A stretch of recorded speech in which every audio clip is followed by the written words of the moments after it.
Professor Samer. He talk about infected EVAR and TEVAR after endovascular repair of impending rupture thoracic aortic aneurysm. اتفضل دكتور سامر.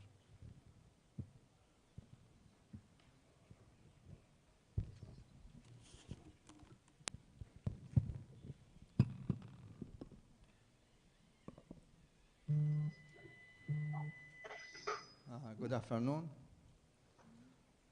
I'm going to present an infected thoracoabdominal aortic case, which is a really complicated case. This case reminds me of an old Western movie called The Good, Bad, and Ugly. And this our case went like these 3 stages. So let's start with the good stage first. Patient 69 years old, he referred to us with an enlarging 8.5 centimeter thoracoabdominal aortic aneurysm, extending from the mid-thoracic all the way to aortic bifurcation. He came with a severe back pain, past medical history significant for hypertension, diabetes. He has a history of cardiac arrest secondary to arrhythmia, and he has a pacemaker. And he has a complete cardiac workup by the cardiology and anesthesia, and he been declared as very high risk for open repair. This is CT angiogram, and you can see he has a complicated large thoracoabdominal aortic aneurysm with a 2 kink. And the problem also you can see here, the bulge here. And this is, I think, the impending rupture, the reason why he's having this back pain. And this is CT scan also, you can see the size of the aneurysm, and you can see the bulge here in the abdominal part of his thoracoabdominal aortic aneurysm.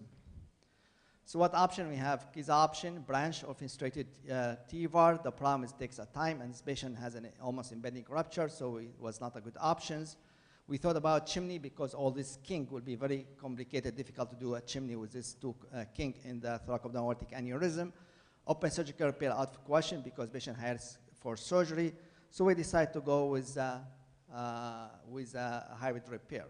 So we did a stage first. We took him surgery, expiratory laparotomy. We did debranching for all his abdominal vessels. So from the left common iliac artery, we took bifurcated graft, one to the left renal, one to the SMA.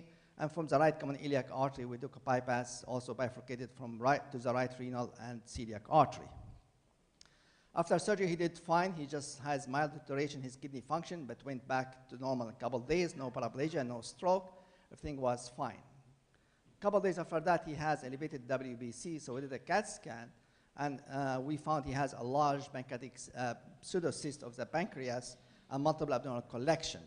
We did an ultrasound guide drainage, and it came back culture as Klebsiella pneumonia. And this is a CT scan, and you can see here's a large pseudoaneurysms, and you can see the pelvic collection.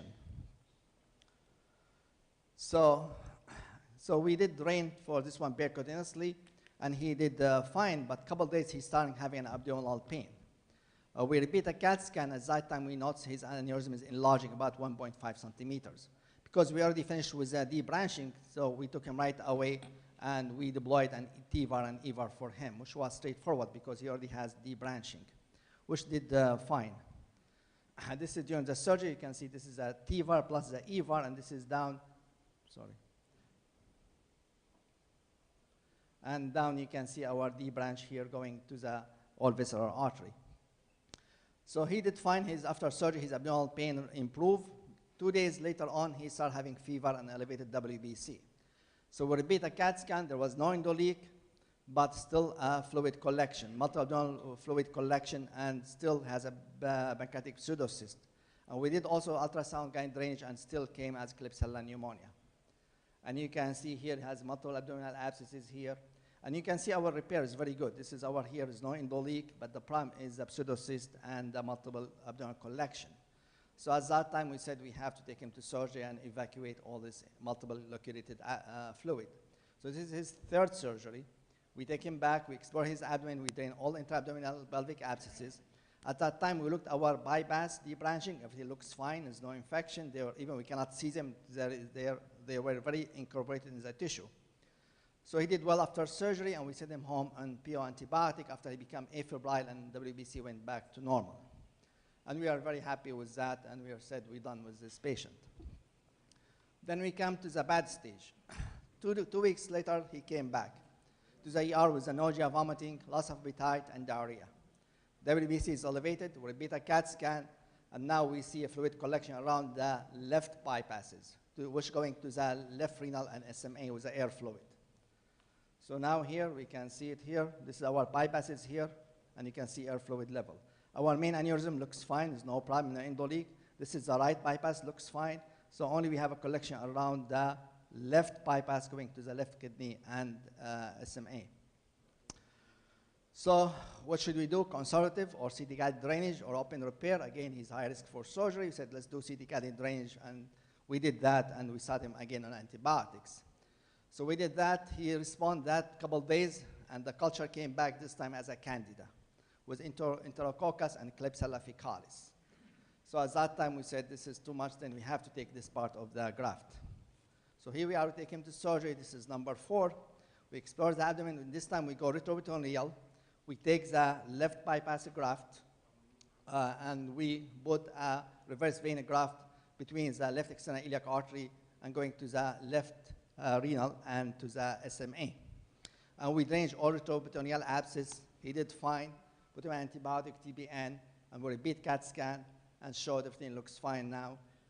We still have very good here, and you can see here is no more collection. This is our other bypasses here. So everything looks fine now, and he did fine after that. And this is a 3D reconstruction again. You can see our all bypasses working very well, and this is thoracoabdominal aneurysm repair and no endoleak. So we're so happy we're done with that. Said hopefully we don't see him again. Of course, we have to go to the final stage. New Year Eve, he decided to give us a visit to the ER. So 2 months later, he came to the ER with a fever, nausea, vomiting, and a gastric abdominal pain. We admit him, started him on antibiotic again, DBN, gets that CAT scan. And here is what we have now. Now we have air fluid inside our sac. So we have now the main aneurysm. Now we have an infection in the main aneurysms. The 2 bypasses looks fine here, no more abscesses. But now we have an abscess inside our main aneurysm sac. So what we do, this is a PET scan, confirm that. So what we can do? I think the only option to have taken to surgery. He's high risk for surgery, but no other options. So in January 2019, we took him to the surgery. We did a large thoracoabdominal aortic aneurysm. We opened the thoracoabdominal. We extract everything, TVAR, EVAR. And we have a very active transplant team, so we have a homograft. So we get 2 thoracic homografts. We have to suture it together to get enough length. And we recreate the thoracic aorta from almost mid-thoracic aorta all the way down to the bifurcation. And this is the incisions here, and this is our homograft. And this is during the surgery. You can see the pus here. You can see we're extracting all the graft here, and this after surgery. After surgery, he did fine. Kidney, normal kidney function, no stroke. Only thing he developed vertebral osteomyelitis, treated with antibiotics, and then discharged home and lifelong antibiotic. And he did fine after that, finally. So what my message is, I've been now about 2 years after surgery, has been doing fine. What my message is that high risk for surgery, it should not be used liberally. Like this patient, he went through 5 surgeries, he did fine. If he's never been labeled as a high risk for surgery, I would done open thoracoabdominal aneurysm on him from the beginning. So we have to be very careful when somebody say high risk for surgery. I think we need to have to depend on more like subjective measuring to say is patient high risk or not. But just to talk liberally that patient high risk for surgery, I think is not correct. You know, again, this patient, even though high risk for surgery, he went through 5 surgeries, he did fine. Even of them very complicated. And finally, never give up. Always remember, when everything goes wrong, there's always light at the end of the tunnel. Thank you very much.